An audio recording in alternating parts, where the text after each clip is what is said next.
Mantan Gubernur Jakarta Basuki Cahayapurnama alias Ahok blak-blakan soal peluangnya rematch lawan Anies Baswedan di Pilgub Jakarta. Ahok bilang laga ulang lawan Anies bisa jadi alat ukur bangsa menyikapi isu politik identitas. Soal elit PDI Perjuangan yang melirik Anies Baswedan, Ahok yakin PDIP tak akan mengusung Anies di Pilkada Jakarta. Kalau bisa ikut menarik menurut saya untuk mengukur kan apakah terjadi lagi demo yang besar atau terjadi lagi pasang tulisan di mana-mana, kan kita itu menarik gitu loh. Secara partai PDI Perjuangan yang saya ikutin, yang pegang prinsip, saya sangat yakin tidak mungkin mencalonkan Anies. Itu sesuatu yang berbeda ya. Ini kalau suara DPP loh Pak, salah satu suara DPP. Saya berbicara, karena Pak Ahok udah beda nih posisinya. Karena saya berikut rapat DPP yang pleno belum. Sekjen Partai Nasdem Hermawi Taslim turut angkat bicara soal kans Anies kembali duel dengan Ahok. Kata Hermawi, Nasdem siap karena sudah tahu hasilnya. Ya kita siap saja, kan sudah pernah terjadi dan Anda semua sudah tahu hasilnya.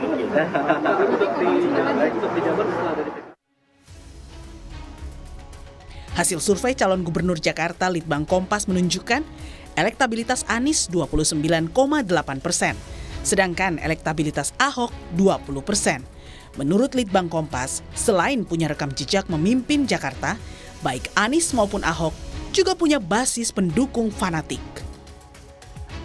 Menanggapi hasil survei Litbang Kompas, Ketua DPP PDI Perjuangan Said Abdullah meyakini Ahok bisa mengalahkan Anies Baswedan di Pilgub Jakarta. Nah, kalau Ahok bisa maju dan katakanlah nanti DPP PDI Perjuangan memunculkan Ahok, maka pertarungannya kembali akan sengit. Ahok menurut saya karena tingkat elektabilitasnya sangat mengejutkan, itu potensial bisa mengalahkan Anies. Juru bicara PKS M. Iqbal meyakini sebaliknya. Ia yakin Anies berpeluang besar mengalahkan Ahok. Alasannya, kini Ahok tak lagi didukung Presiden Jokowi. Ini melihat bahwa Mas Anies ini memang cukup besar peluangnya menang Jakarta. Kenapa? Karena Ahok dulu bisa hampir mengalahkan juga itu karena dukungan Pak Jokowi. Dan sekarang beliau tidak didukung Jokowi, bahkan berseberangan dengan Pak Jokowi. Saya kira kekuatannya tidak sebesar dulu. Meski berpeluang rematch, baik Anies maupun Ahok belum mendapatkan tiket untuk maju Pilkada Jakarta. Anies baru mengantongi dukungan resmi dari PKS dan DPW PKB Jakarta. Sementara PDIP belum menentukan siapa yang akan diusung. Tim Liputan, Kompas TV.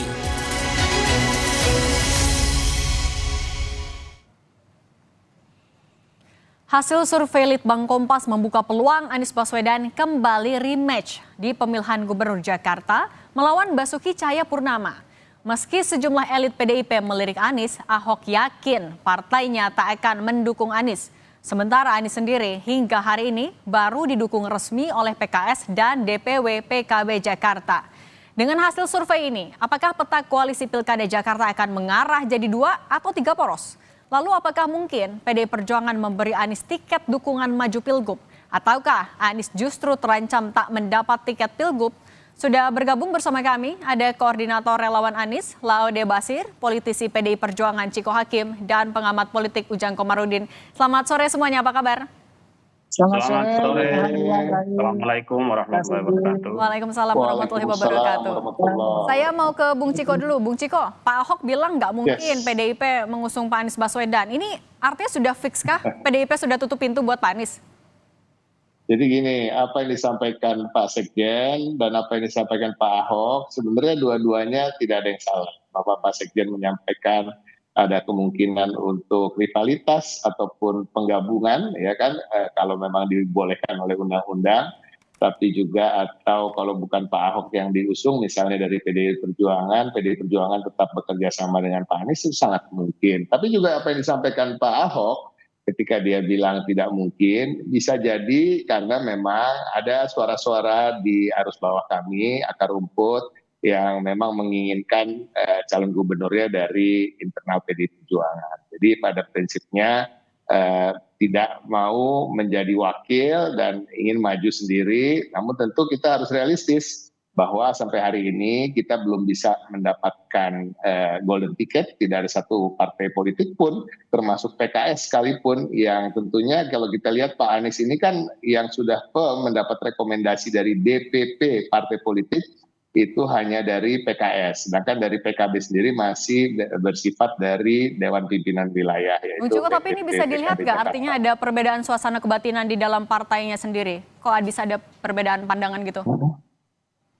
Biasa dong, perbedaan pandangan sebelum keputusan final itu diambil biasa dan harus terjadi. Jadi supaya partai kita ini tetap berdalam mengeksersiskan hal-hal yang sifatnya demokratis gitu. Jadi kalau semuanya dari awal seragam ya nggak perlu ada rapat DPP atau rapat DPW atau rapat partai. Justru disitulah cara-cara pandang yang berbeda. Namun tentu pada akhirnya ketika keputusan final sudah ditentukan, kita sendiri tahu bagaimana itu kalau terjadi di PDI Perjuangan, bahwa setiap keputusan final, apalagi yang sudah diputuskan oleh DPP maupun Ibu Ketua Umum, nggak ada kata, nggak ada cerita, siapapun dia harus ikut, presiden sekalipun dia, anak presiden sekalipun dia, dan kalau nggak ikut, ya udah, dia tidak bersama lagi dengan kita. Oke, tadi kalau Bung Ciko juga sebut kalau Pak Ahok kayaknya mendengar suara arus bawah juga, makanya ada yang kurang setuju. Kemudian Hasto juga bilang hal yang sama. Ini apakah artinya memang ada suara di arus bawah yang masih menolak Anies Baswedan? Ya itu ya, saya sampaikan tadi. Saya rasa tidak secara khusus menolak Anies Baswedan. Satu hal ya, yang pertama seperti saya sampaikan, kemungkinan di arus bawah ini betul-betul menginginkan calon gubernurnya, bukan calon wakil gubernurnya ya, calon gubernurnya dari PDI Perjuangan, itu satu. Mungkin yang kedua, masih ada juga suara-suara di arus bawah yang teringat dengan pengalaman buruk yang terjadi di Jakarta tahun 2017 ketika ada politisasi agama dan perbedaan yang begitu runcing, bahkan ada bentrok antara masyarakat dan lain-lainnya. Tapi saya meyakini bahwa kita akan lebih dewasa dalam berdemokrasi dan mudah-mudahan ke depan tidak ada lagi hal-hal yang sifatnya mengedepankan primordialisme, tetapi mengedepankan gagasan. Dan saya meyakini kok, Pak Anies Baswedan juga penuh dengan gagasan seperti juga Ahok, dan kalau mereka bertanding untuk kedua kalinya, itu yang insya Allah akan lebih dikedepankan. Oke, saya sekarang mau ke Pak Laude. Pak Laude, kalau Anda membacanya, sekarang kan tiketnya Pak Anies masih belum cukup, baru PKS sama DPW PKB dari Jakarta. Masih optimistiskah Pak Anies akan bisa maju di Pilgub? Ya, kita sangat optimis, Mas Anies dan kami yang di Mas Anies, relawan semua sangat optimis bahwa Mas Anies insya Allah, ya kita memohon ridho Allah, itu akan maju di kontestasi pilkada yang pendaftarannya nanti akan dimulai tanggal 27 sampai 29 Agustus. Optimisme dengan perkembangan yang sekarang itu tidak membuat kita jadi ragu. Kita sangat memahami bahwa dalam konteks pilkada DKI selalu saja pasangan calon dan konfigurasi koalisi itu biasanya ditentukan di minggu-minggu terakhir di jelang pendaftaran. Ya mungkin minggu kedua Agustus nantilah. Nah dari pengalaman itu semua, apa yang terjadi sekarang kami menganggapnya sebagai sebuah wacana yang sedang berlangsung di partai dan itu hal yang sangat lumrah dan wajar. Begitu Mbak. Oke, tapi perjuangan yang akan dilakukan dari tim relawannya Anies untuk bisa mendapatkan tiket itu biar bisa punya kendaraan gimana dong? Ya tentu kami relawan sama sekali tidak punya kewenangan dalam konteks untuk rekomendasi. Tapi kami pahami bahwa keputusan rekomendasi yang dilakukan oleh elit partai politik itu menampung berbagai aspirasi masyarakat pun melihat data-data yang berkembang misalnya hasil survei. Ya kerja-kerja kami relawan adalah bagaimana bisa menunjukkan ya capaian Mas Anies atau perolehan Mas Anies di lembaga-lembaga survei apapun lembaganya itu. Apa yang dipublikasi oleh Kompas kemarin ya dilakukan oleh Litbang Kompas bahwa Mas Anies menduduki posisi tertinggi itu juga adalah sebuah apresiasi, sebuah capaian bagaimana masyarakat mengungkapkan pilihannya dan kami mengapresiasi itu dan mengajak seluruh masyarakat ya sebagaimana konsennya Mas Anies, kontestasi pilkada ini bukan permasalahan siapa lawan siapa, tetapi lebih pada kepentingan bagaimana memenuhi janji kita kepada masyarakat, bagaimana meningkatkan sudah kami kesejahteraan tangkap, masyarakat. Pak Laude, terima kasih. Saya mau geser lagi ke Kang Ujang. Kang Ujang, kalau kita melihat dari 2017 kan masing-masing dari Pak Anies dan juga Pak Ahok, mereka punya konstituen atau pemilih yang sama-sama bisa dibilang resistensinya cukup keras. Ini juga ditemukan dari hasil survei Litbang Kompas. Kalau Anda melihatnya, apakah kemungkinan rematch ini akan jadi semakin besar lagi di 2024? Ya, saya melihat eskalasi politiknya ya akan muncul lagi isu-isu yang tidak diinginkan. Ya, suka tidak suka kelihatannya akan muncul. Kalau misalkan ada rematch, ada pertarungan head to head katakanlah antara Pak Anies dengan Pak Ahok. Memang saya sepakat dengan Bang Ciko ya, masyarakat kita sudah dewasa. Tetapi kalau sudah soal agama, kalau soal isu SARA, itu sudah sulit untuk bisa dibendung. Oleh karena itu hari ini kita sudah adem ayem ya, sudah bagus, masyarakat Jakarta sudah menata kehidupannya, ya tentu harus riang gembira dalam menatap pilkada ke depan. Saya menganalisa gitu ya, suka tidak suka, senang tidak senang gitu.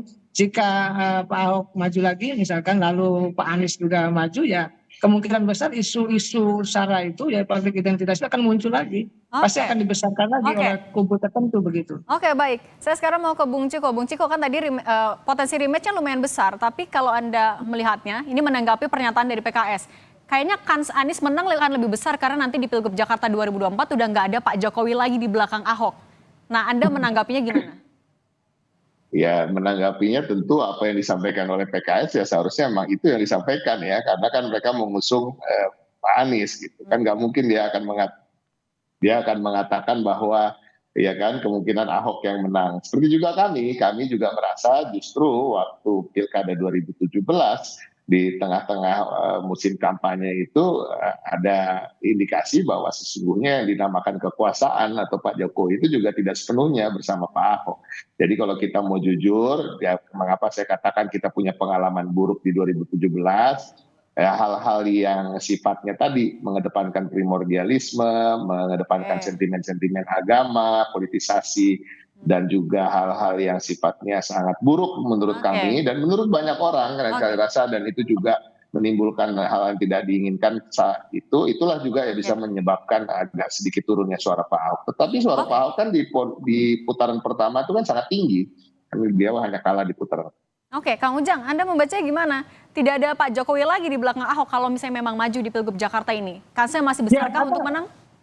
Ada plus minus yang dimiliki oleh Pak Ahok ya. Tadi surveinya masih tinggi gitu ya. Dukungan arus bawah juga masih ada gitu ya. Tetapi memang tadi kekurangannya kubu pemerintah itu mungkin tidak mendukung Pak Ahok atau tidak mendukung PDIP. Ini juga sebuah kekurangan atau sebuah minus. Dan ini menjadi catatan yang harus dihitung tentu oleh PDIP. Berarti menguntungkan Anies, Kang? Ya dalam konteks itu iya. Anies ketika misalkan pemerintahnya mungkin ya mohon maaf kubu pemerintah pun tidak akan senang Anies maju, tetapi bukan berarti mereka mendukung Ahok. Pasti akan dicari kubu atau figur ya yang pas, yang cocok untuk bisa didorong untuk bisa melawan Anies maupun melawan Ahok kalau Ahok maju. Tetapi memang sampai hari ini kan kubu pemerintah belum ada. Ridwan Kamil masih maju mundur gitu. Ridwan Kamil masih belum pasti karena Golkar menginginkan Ridwan Kamil maju di Jawa Barat. Yang muncul adalah Babah Alun. Kalau Babah Alun agak berat juga kalau harus bersaing dengan Anies dan Pak Ahok. Agak sulit, agak berat.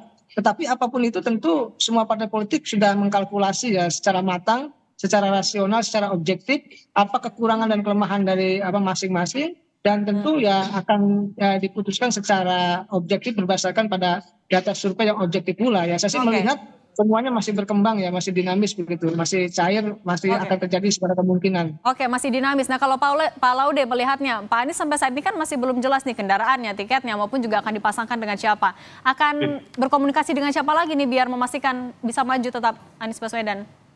Ya memang kalau secara termin waktu, ya ketidakjelasan itu sesuai dengan waktunya. Ya. Nanti akan jelas itu saya sampaikan tadi di minggu-minggu awal kedua, ketiga bahkan jelang pendaftaran pemilu, begitu biasanya. Tentang komunikasi ya kami rasa Mas Anies dan kita semua terus membangun komunikasi dengan berbagai pihak, khususnya partai politik. Semua partai politik ya terjadi hubungan komunikasi dengan Mas Anies. Itu semua dalam rangka apa ya? Kepentingannya tadi, kepentingannya adalah bagaimana kita membuat Jakarta lebih maju, masyarakatnya lebih sejahtera. Fokusnya lebih pada di situ tentang berpasangan siapa dengan siapa itu kewenangan partai politik. Kita sebagai pendukung Mas Anies hanya ingin menunjukkan bahwa Mas Anies banyak pendukungnya, khususnya di Jakarta, dan kami Samina Waktana bekerja untuk memenangkan Mas Anies Rashid Baswedan. Oke, kita tunggu artinya nanti jadi rematch atau tidak ya menjelang pendaftaran di bulan Agustus. Terima kasih. Koordinator Relawan Anies, Pak Laude Basir, politisi PD Perjuangan, Bung Ciko Hakim, dan pengamat politik, Kang Ujang Komarudin. Terima kasih, sehat selalu. Sama-sama. Merdeka.